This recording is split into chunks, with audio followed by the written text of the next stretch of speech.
Hello 11th class students. आज हम chemistry में एक नया चैप्टर स्टार्ट करेंगे जिस चैप्टर का नाम है हमारा chemical bonding and molecular structure. बच्चों, इस चैप्टर में हम पढ़ेंगे जो सबसे मेन हमारा टॉपिक रहेगा वो है केमिकल बॉन्डिंग पर, कि केमिकल बॉन्डिंग होती क्या है, किस किस तरह से होती है, इसके इफ़ेक्ट्स किसी भी कंपाउंड पर क्या होते हैं और इनके कारण जो मॉलिक्यूल्स होते हैं, मॉलिक्यूल्स के जो स्ट्रक्चर बनते हैं किस तरह से बनते हैं, है ना। हमें पता है कि जो मॉलिक्यूल्स है वो दो या दो से ज़्यादा अलग अलग तरह के एटम से मिलकर के बना होता है एक फिक्स रेशियो में। तो what is the arrangement of that atoms in the 3D space. उस एक स्पेस में उन एटम्स का अरेंजमेंट किस तरह से होता है जिससे कि मॉलिक्यूल्स बनते हैं। चलिए बच्चों, सबसे पहले हम स्टार्ट करते हैं केमिकल बॉन्डिंग को समझना, है ना। सब इसमें जो वर्ड आता है बच्चों बॉन्डिंग, है ना। जैसे हमारे किसी दोस्त के साथ में बॉन्डिंग बहुत अच्छी होती है ना। हम बोलते हैं कि नहीं, उन दोनों की बॉन्डिंग तो बहुत अच्छी है, मतलब वो दोनों साथ साथ रहते हैं, एक दूसरे को समझते हैं अच्छे से। यहाँ पर हम बॉन्ड की बात करें तो ये बॉन्ड ऐसा है कि किसी भी सेम एलिमेंट के एटम या फिर दो अलग अलग तरह के एटम्स के बीच में एक अट्रैक्टिव फोर्स लगता है जो दोनों एटम्स को, देखो एटम्स एक ही एलिमेंट के हो सकते हैं, जैसे आयरन आयरन के एटम है, ऑक्सीजन ऑक्सीजन के एटम है, या फिर अलग अलग एलिमेंट के हो सकते हैं जैसे H2O, है ना। आपको पता है कि H2O जो केमिकल फॉर्मूला है हमारा, यहाँ पर हम देखें, है ना, H2O किसका केमिकल फॉर्मूला है आप सब जानते हैं, वाटर का है। इस केस में यहाँ पर एक ऑक्सीजन है, एक हाइड्रोजन है और दूसरा हाइड्रोजन है, ये आपस में जुड़े हुए हैं एक दूसरे से, है ना। तो ये, और अगर ऑक्सीजन ऑक्सीजन की बात करें हम, तो ऑक्सीजन और ऑक्सीजन मिलकर के ये क्या बना रहे हैं, एक O2 का मॉलिक्यूल बना रहे हैं। तो ऑक्सीजन ऑक्सीजन के बीच में भी एक फोर्स ऑफ अट्रैक्शन हो सकता है जो दोनों एटम्स को साथ में बांध करके रख रहा है, या फिर अलग अलग एलिमेंट के एटम के बीच में भी फोर्स ऑफ अट्रैक्शन हो सकता है जो कि दोनों को साथ में बांध करके रखता है। तो ये जो force of attraction acting between the two atoms either of the same element और the different element is called chemical bond. अब बात ये आती है कि ये एक दूसरे को अट्रैक्ट क्यों करते हैं, क्या कारण होता है और किन किन तरीके से एक दूसरे को अट्रैक्ट कर सकते हैं। इन सबको स्टार्ट करने के पहले हमें कुछ ऐसी टर्म्स देखेंगे बच्चों जो आपको इस चैप्टर में बार बार यूज़ होगी, या आगे भी जब तक आप केमिस्ट्री पढ़ेंगे आपको यूज़ आएगी। चलिए पहले हम चैप्टर को स्टार्ट करने के पहले, रिमेंबर अभी हम चैप्टर स्टार्ट नहीं कर रहे हैं, सबसे पहले हम ये देखेंगे कि इसमें जो मेन टर्म्स हम पढ़ेंगे वो टर्म्स क्या क्या हैं, कौन कौन सी टर्म्स हैं और उन टर्म्स के मीनिंग क्या है ना। कि जैसे वैलेंसी वर्ड आ गया तो वैलेंसी बार बार आ जाएगा, तो आपको ये पता होना चाहिए कि वैलेंसी होती क्या है, वैलेंसी का मतलब क्या है, ठीक है। तो इस तरह की बच्चों हमारे पास में अलग अलग टर्म्स हैं।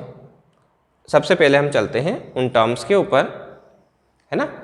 और उसके भी पहले हम ये देख लेते हैं कि हम इस चैप्टर में क्या क्या पढ़ने वाले हैं। तो इस चैप्टर में हम पढ़ेंगे वैलेंस इलेक्ट्रॉन के बारे में, जानेंगे हम कि वैलेंस इलेक्ट्रॉन होते क्या है, पहली चीज। दूसरा, टाइप्स ऑफ बॉन्ड्स, बॉन्ड के बारे में जानेंगे और बॉन्ड पैरामीटर्स के बारे में भी जानेंगे, है ना। पैरामीटर्स मतलब बॉन्ड से रिलेटेड ऐसी कौन कौन सी प्रॉपर्टीज है जिनके बारे में हमें पता होना चाहिए, या बॉन्ड की प्रॉपर्टीज बोल सकते हैं अपन इसको, है ना। फिर एक साइंटिस्ट थे लेविस, उन्होंने कुछ स्ट्रक्चर दिया था एलिमेंट्स का, उस स्ट्रक्चर को देखेंगे हम, मॉलिक्यूल्स और एलिमेंट दोनों का। इसके बाद में to understand polar and covalent characters. अब ये तो आगे चल के ही पता चलेगा अपने को कि पोलर और कोवेलेंट का मतलब क्या होता है ना। कंसेप्ट ऑफ हाइब्रिडाइजेशन आपने छोटी क्लास में पढ़ा हुआ है थोड़ा सा हल्का हल्का सा, कि हाइब्रिडाइजेशन क्या होता है ना। उसको हम यहाँ पर डिटेल में देखेंगे, क्योंकि हाइब्रिडाइजेशन जो है ये सीधे सीधे इफेक्ट करता है बच्चों किसी भी एलिमेंट के बॉन्ड फॉर्मेशन को। फिर हम देखेंगे study of VSEPR and molecular orbital theory, MOT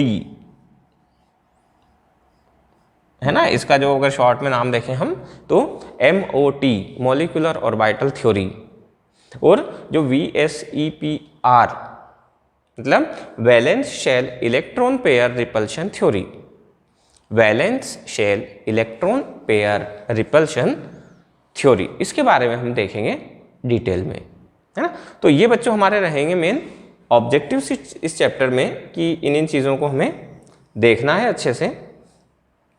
चलिए अब हम बात करते हैं ग्लॉसरी ऑफ टर्म्स की, मतलब इस चैप्टर में हमारे लिए इम्पोर्टेंट टर्म्स कौन कौन से होने वाले हैं जो हमें बार बार यूज़ होंगे, है ना, उन्हें हम देखते हैं। तो बच्चों सबसे पहला हमारे पास में आता है यहाँ पर एटॉमिसिटी ऑफ अ गैस। पहले एटॉमिसिटी की बात कर लेते हैं हम कि एटॉमिसिटी किसको बोलते हैं हम। देखिए बच्चों क्या है, कोई भी एलिमेंट है वो एलिमेंट हमेशा मॉलिक्यूलर फॉर्म में मिलता है हमें, है ना। रेयर एलिमेंट्स ऐसे हैं जो हमें जिनके सिंगल एटम्स मिलते हैं ना, मैक्सिमम सभी एटम्स हमें जो मिलते हैं वो हमेशा मॉलिक्यूल के फॉर्म में मिलते हैं। तो उसके एक मॉलिक्यूल को बनाने के लिए हमें कितने एटम चाहिए। फॉर एग्जाम्पल्स जैसे ऑक्सीजन, ऑक्सीजन की बात करें हम तो आपने पढ़ा होगा कि जो ऑक्सीजन है उसका केमिकल फॉर्मूला होता है हमारे पास में O2, या फिर हाइड्रोजन है तो हाइड्रोजन का मॉलिक्यूलर फॉर्मूला है H2। अब बच्चों ये जो H2, O2 है ना, ये चीजें आ रही हैं, तो ये ऑक्सीजन का मॉलिक्यूल जो है ये दो ऑक्सीजन के एटम को मिला करके बना है ना। एक oxygen, when one oxygen combines with other oxygen they will produce O2, oxygen मिलेगी हमें। in the same way one hydrogen combines with other hydrogen to form H2। ये एक जो सिंगल हाइड्रोजन है या सिंगल ऑक्सीजन है, they are not actually stable, ये हमें नेचर में मिलते नहीं हैं, क्योंकि इनका जो वैलेंसी है वो वैलेंसी ऐसी नहीं है कि इनको स्टेबिलिटी दे, है ना। आगे हम देखेंगे वैलेंसी होती क्या है। तो ये तुरंत क्या करते हैं, किसी को इलेक्ट्रॉन देंगे, किसी से इलेक्ट्रॉन लेंगे और खुद को स्टेबल करेंगे। तो अगर वही दूसरा एक जो एटम की जो शेयरिंग है, अगर वो ऑक्सीजन के साथ ही कर लेता है तो दोनों की जो नीड है वो कंप्लीट हो जाती है, दोनों का ऑक्टेट कंप्लीट हो जाता है और ऑक्सीजन का मॉलिक्यूल बन जाता है।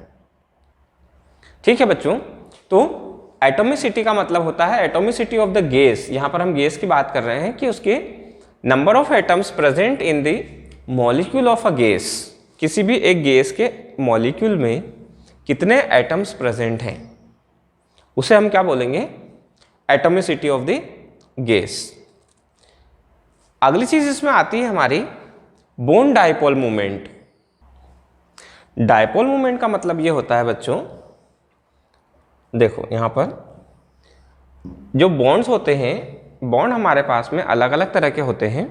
यहां पर हम दो तरह के बॉन्ड की बात करें, आयनिक बॉन्ड और कोवेलेंट बॉन्ड। दोनों की प्रॉपर्टी बिल्कुल अलग होती है एक दूसरे से, हम आगे डिटेल में पढ़ेंगे दोनों को। तो अगर कोई कोवेलेंट बॉन्ड है उसमें in a very minute quantity if the ionic characters are generated, covalent bond में जब आयनिक कैरेक्टर थोड़ा सा जनरेट होता है तो वो कितना जनरेट हुआ, कितना आयनिक कैरेक्टर प्रेजेंट है किसी भी कोवेलेंट बॉन्ड में, उसको हम बोलते हैं डाइपोल मोमेंट, है ना, या फिर उसी को हम बोलते हैं बॉन्ड डाइपोल मोमेंट। इसको हम म्यू से रिप्रेजेंट करते हैं यहाँ पर, है ना, म्यू का सिंबल आपको पता है। दूसरा आता है बॉर्न हैबर साइकिल, इसके बारे में भी हम डिटेल में देखेंगे। एक साइकिल दी गई थी जो कि हेस लॉ में हमें यूज होगी। बॉर्न और हैबर दो साइंटिस्ट थे जिन्होंने इस साइकिल को बताया था। फिर आता है केमिकल बॉन्ड, जो कि हमारे चैप्टर का नाम है पूरी तरह से। देखो केमिकल बॉन्ड में the chemical force which keeps the atom in any molecule together is commonly described as chemical bond. ऐसा फोर्स अट्रैक्शन वाला फोर्स जो एक मॉलिक्यूल में एटम्स को साथ साथ में पास पास में रखता है। जैसे एग्जांपल के लिए हमने यहाँ पर अभी जो देखा था कि ऑक्सीजन है, ऑक्सीजन में एक हाइड्रोजन यहाँ पर है, दूसरा हाइड्रोजन यहाँ पर है। अब ये जो हाइड्रोजन और ऑक्सीजन को साथ में रख रहा है यहाँ पर कि ये हमेशा H2O के फॉर्म में हमें मिले,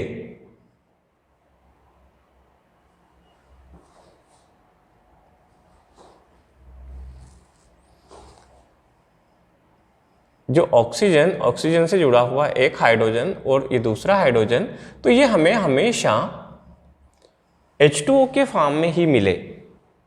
इसके लिए क्या करना होगा, एक ऑक्सीजन को हाइड्रोजन को बाइंड करके अपने पास में रखना होगा। That force of attraction is called chemical bond, या सिंपली हम उसको बॉन्ड बोलते हैं। ठीक है बच्चों, आगे हम चलते हैं केमिकल कंपाउंड्स की बात करते हैं, या सिंपली जो कंपाउंड्स भी बोलते हैं हम, क्योंकि जितने भी कंपाउंड्स होते हैं वो किसी ना किसी अलग अलग एलिमेंट से मिलकर के बने होते हैं, है ना। All the compounds are form of the element.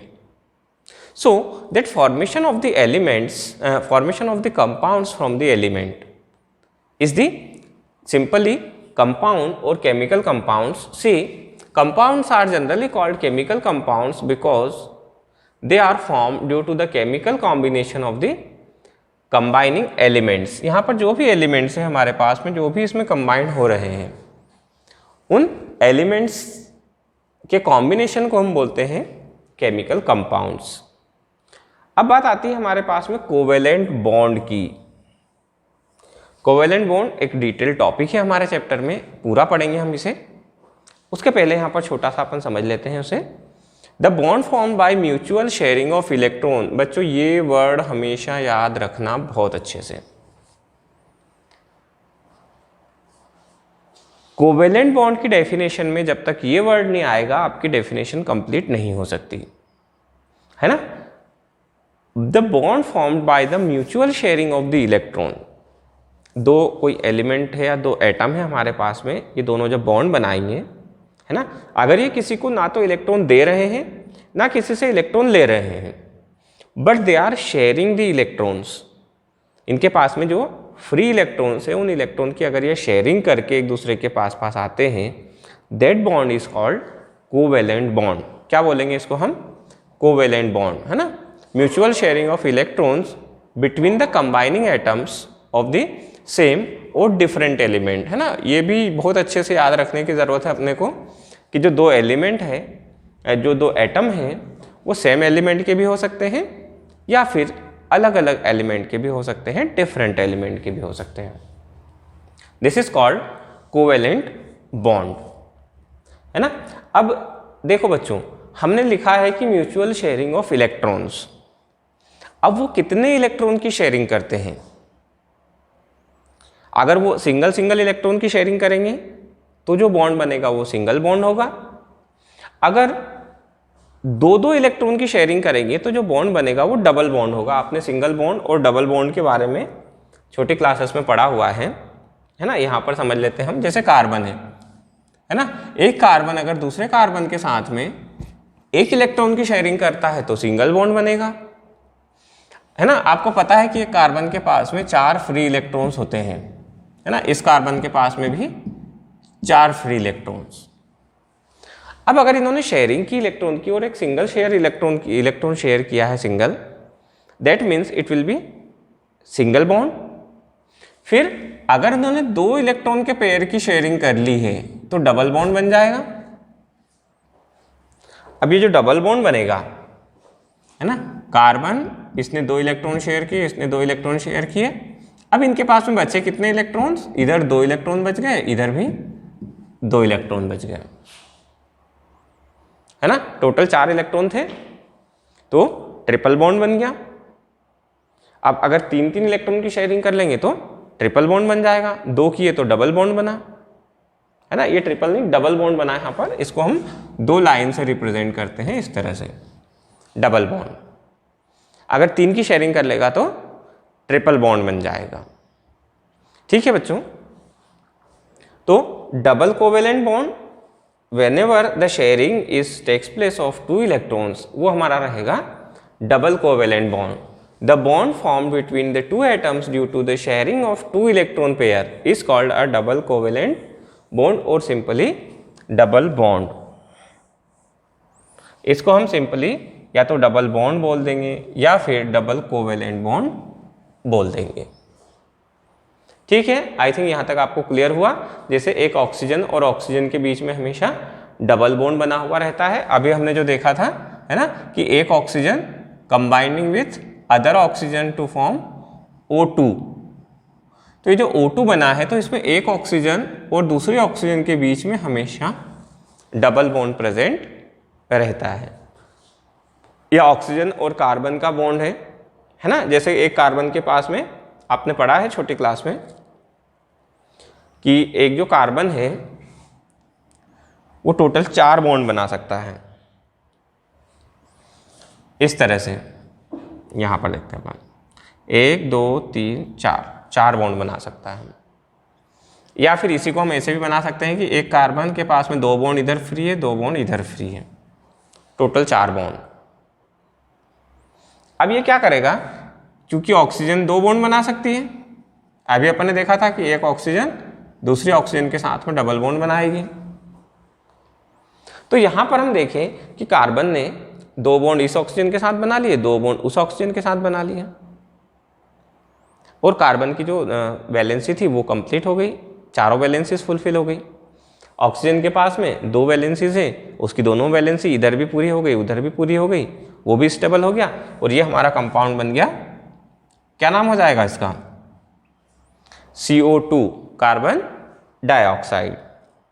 Good, चलिए आगे बढ़ते हैं, हम आगे देखें, है ना। तो ये हो गया हमारा डबल कोवेलेंट बॉन्ड हो गया। इसके बाद में आता है इलेक्ट्रोनेगेटिव या नॉन मेटेलिक कैरेक्टर्स। देखिए, इलेक्ट्रोनेगेटिव और इलेक्ट्रोनेगेटिविटी दोनों में स्लाइटली डिफरेंस है। इलेक्ट्रोनेगेटिव और इलेक्ट्रोनेगेटिविटी, ये बात सही है कि इलेक्ट्रोनेगेटिव जो बनता है एलिमेंट वो it is just because of the electronegativity. वो बनेगा किसके कारण? इलेक्ट्रोनेगेटिविटी के कारण, है ना। तो यहां पर हमें दोनों चीजें दी गई है, इलेक्ट्रोनेगेटिविटी भी दी है और इलेक्ट्रोनेगेटिव भी दिया हुआ है और इलेक्ट्रोनेगेटिविटी भी दी है। अगर कोई एलिमेंट इलेक्ट्रॉन को एक्सेप्ट करके नेगेटिव आयन फॉर्म करता है ना, हमने पढ़ा है कि जो आयन का फॉर्मेशन होता है वो कैसे होता है, तो 2 कंडीशंस होती है आयन बनने के लिए। या तो कोई एटम जो कि न्यूट्रल होता है, हमेशा एक एटम इलेक्ट्रिकली न्यूट्रल एटम अगर इलेक्ट्रॉन को किसी को दे देगा, अब इलेक्ट्रॉन को दे देगा मतलब जो पहले पॉजिटिव और नेगेटिव इक्वल अमाउंट में थे, अब एक उसने इलेक्ट्रॉन दे दिया तो क्या होगा, एक पॉजिटिव चार्ज बढ़ जाएगा तो पॉजिटिव आयन बना लेगा, है ना। जिस तरह से मान लो कोई X हमारे पास में एक कंपाउंड है ना, और इसने क्या कर दिया, इट लूजेस द इलेक्ट्रॉन, तो ये क्या बन जाएगा, X plus plus electron minus, electron इसमें से निकल गया। पहले इलेक्ट्रॉन और प्रोटॉन बराबर थे तो न्यूट्रल था, इलेक्ट्रॉन जैसे ही निकला तो उसके ऊपर पॉजिटिव चार्ज लग गया, क्योंकि एक पॉजिटिव यूनिट पॉजिटिव चार्ज बढ़ गया, उसके ऊपर ज़्यादा हो गया, नेगेटिव कम हुआ था। या फिर क्या हो जाएगा बच्चों कि कोई हमारे पास में Y एलिमेंट है, ये क्या करता है, एक इलेक्ट्रॉन को एक्सेप्ट कर लेता है। अब अगर इसने एक्सेप्ट कर लिया तो क्या हो जाएगा, नेगेटिव चार्ज इसके ऊपर बढ़ जाएगा, तो ये क्या हो जाएगा, Y नेगेटिव। तो ये जो कंडीशन है, the condition in which the atom accept the electron and becomes a negative ion, है ना। देखो यहां पर एनायन बना लेता है, एनायन को हम बोलते हैं negative ion. The tendency of an element to accept electron, electron को एक्सेप्ट करेगा, to form an anion is called non metallic और इलेक्ट्रोनेगेटिव कैरेक्टर। ये हमेशा नॉन मेटल्स की प्रॉपर्टी होती है, that non metals always accept the electrons and metals always donate the electron, है ना। मेटल हमेशा इलेक्ट्रॉन को डोनेट करती है, ठीक है। दूसरी चीज आती है इलेक्ट्रोनेगेटिविटी। अब इलेक्ट्रोनेगेटिविटी और इलेक्ट्रोनेगेटिव कैरेक्टर दोनों सेम है। देखिए इलेक्ट्रोनेगेटिविटी में क्या है बच्चों, जब भी कोई कोवेलेंट बॉन्ड बनता है एक मॉलिक्यूल का फॉर्मेशन होता है। At the formation of the covalent bond the two electrons are get shared in between the two atoms. दो एटम के बीच में हमेशा इलेक्ट्रॉन की शेयरिंग होती है।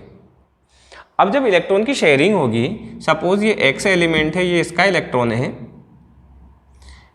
यहाँ पर एक वाई एलिमेंट है और ये वाई का इलेक्ट्रॉन है।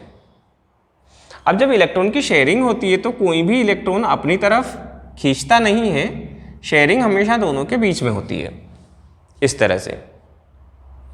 बट अभी शेयरिंग में दोनों में से कोई भी एक एटम ऐसा होता है जो इस शेयर्ड पेयर इलेक्ट्रॉन को अपनी तरफ खींच लेता है थोड़ा सा। ये कहता है कि नहीं, इसको थोड़ा सा मेरी तरफ, मुझ में ज़्यादा ताकत है, मैं मेरी तरफ खींचूंगा। तो दोनों में से जो भी atom, the atom which attracts the share pair of the electron, जो शेयरिंग हुआ है जो पेयर इलेक्ट्रॉन का, उसको अपनी तरफ जो भी खींचेगा उसको हम बोलेंगे मोर इलेक्ट्रोनेगेटिव, या उसको हम बोलेंगे that property of the attracting the shared electron is called electronegativity. ठीक है बच्चों। अब देखो इलेक्ट्रोनेगेटिविटी सपोज एक्स की ज़्यादा है, अपन मान लेते हैं फॉर एग्जाम्पल।